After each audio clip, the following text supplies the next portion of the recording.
वो बिल्कुल बेटी की तरह हैं और उनके जो लवाहिकीन हैं, जो उनके वालिद साहब हैं या दीगर हैं, वो हमारे से राब्ते में हैं। अब भी उनसे मेरी 2 दिन पहले भी जो है उनसे मुलाकात हुई है और आपके इल्म में है कि इस पे चेयरमैन बिलावल भुट्टो जरदारी साहब ने सख्त नोटिस लिया था, सीएम साहब ने, प्रेसिडेंट साहब ने, और उसके लिए जदोजहद हुई है, बहुत इंक्वायरी हुई हैं और हम अब भी पूरी कोशिश कर रहे हैं कि हम उसको अल्लाह करे वो अपने वालिदैन से मिले।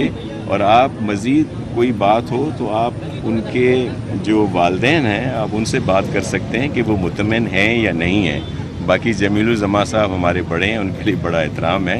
अल्लाह करे कि उनके डिस्ट्रिक्ट, उनके इलाके की सारी बहन बेटियाँ हिफ्ज़ व अमान में रहें, कभी कोई ऐसी वहाँ पे कोई सूरत हाल ना हो। एक दफ़ा फिर कराची सिंध में नए इंतजामी यूनिट बसने के हवाले से मुतालबा सामने है और उन्होंने ऐलान किया कि एहतजाज भी करेंगे, तो क्या है सिंध गवर्नमेंट पार्टी? देखें, पॉलिसी बिल्कुल वाज़ेह है और सिंध की तकसीम कभी नहीं होगी और हमारे ये दोस्त शोशे छोड़ देते हैं और उनकी बातों को हम सीरियस नहीं लेते।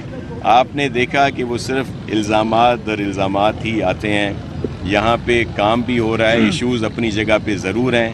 हम ये ज़रूर रिक्वेस्ट करेंगे कि वो हमेशा वफाकी हुकूमत में रहे हैं, वहाँ से कभी उन्होंने कोई प्रोजेक्ट बताएं जो यहाँ पे लाए हों। 18वीं तरमीम और NFC अवार्ड कहने के बाद कहा जाता है कि जी ये सारी सूबे की ज़िम्मेदारी है।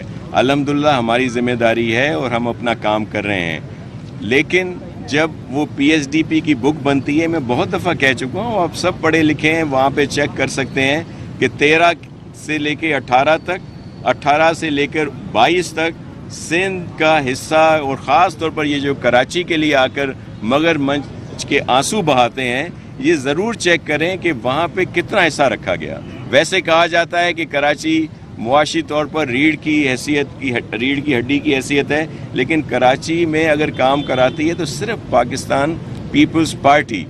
बाकी वायदे 18 में भी आपके सामने किए गए कि 1100 अरब रुपए देंगे, क्या आया उसमें?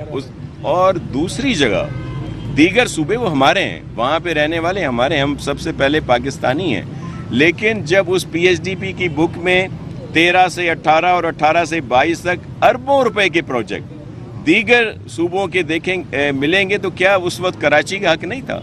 ये यहाँ पे हमारा फ़र्ज़ है और हम ही कराची को बनाएंगे, कोई और नहीं बनाएगा। और ये कोई एहसान नहीं है, ये हमारा फ़र्ज़ है। और इसके लिए चेयरमैन बिलावल साहब, प्रेसिडेंट आसिफ अली जरदारी साहब, अदी फरियाल टालपुर साहिबा, हमारे CM साहब और जितनी उनकी पूरी टीम है, हमारे मेयर या हमारे जितने पार्टी के अहदेदार हैं। अब ये जो अभी बात हुई कि यहाँ पे नाला ज़रूर बनना चाहिए, तो इन्होंने निशानदेही की, इकबाल और मुजम्मिल साहब ने निशानदेही की कि जी ये प्रोजेक्ट बन रहा है, इसके साथ इसकी ज़रूरत है। तो इसी तरह दीगर जगहों पे भी जो काम हो रहा है, और जब हम देखते हैं कि जो बात कोई होती है कि जी कराची को तबाह कर दिया गया, अब ये इसी रोड पे जिस पे हम आ रहे हैं, अंडरपास पहले भी बन चुका है, ओवरहेड ब्रिज भी है, ये अंडरपास भी है, दीगर इंफ्रास्ट्रक्चर है। इसी तरह कराची पूरे में अगर आप 2008 से लेकर आज तक गिने तो बेशुमार अंडरपासेस, ओवरहेड ब्रिजेस, इंफ्रास्ट्रक्चर को बेहतर किया।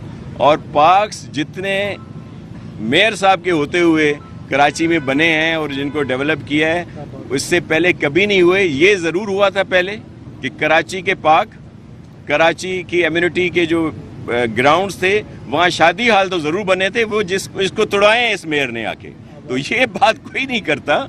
और फिर आप देखें जो कराची जिसका नंबर लॉ एंड ऑर्डर में पूरी दुनिया के ख़तरनाक शहरों में 5वें नंबर पे था, अल्हम्दुलिल्लाह हमारी सिंध गवर्नमेंट की वजह से, हमारे लॉ इन्फोर्समेंट एजेंसीज जिसमें फ़ौज भी है, रेंजर्स है, पुलिस है और हमारे यहाँ के शहरी हैं, उनकी कुर्बानियों से, उनकी शहादतों से आज वो नंबर 135वें नंबर पे है। तो ये बात तो कभी कोई नहीं करता। फिर वो कहा जाता है कि जी कराची शहर दुनिया के बदतरीन शहरों में से शुमार होता है। अगर ऐसा ही हो तो कराची में लोग सिर्फ रहने के लिए या देखने के लिए नहीं आते, बसने के लिए आते हैं डेली के बेसिस पे।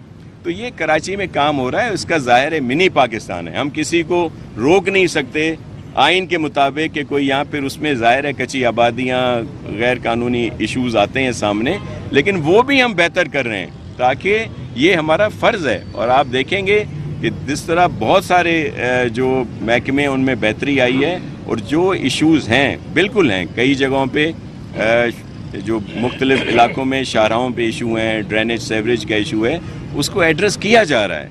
और सिर्फ ये जो आके बात करते हैं, और क्या हमसे ये 4 सूबे नहीं संभलते, और ये जो इतने बड़े 12 सूबे को संभाल सकेगा? यहाँ पे आज तक मुकम्मल तौर पर इधर के ऑफिसेज मुकम्मल नहीं हैं, तो क्या 12 नए सीएम हाउस बनेंगे, 12 गवर्नर हाउस बनेंगे, 12 असम्बलियाँ बनेंगी, 12 सेक्रेटेरिएट बनेंगे, और ये जो अदालतें हैं वो हर जगह पे बनेंगी? तो ऐसा नहीं है, ये सिर्फ एक शोशा होता है।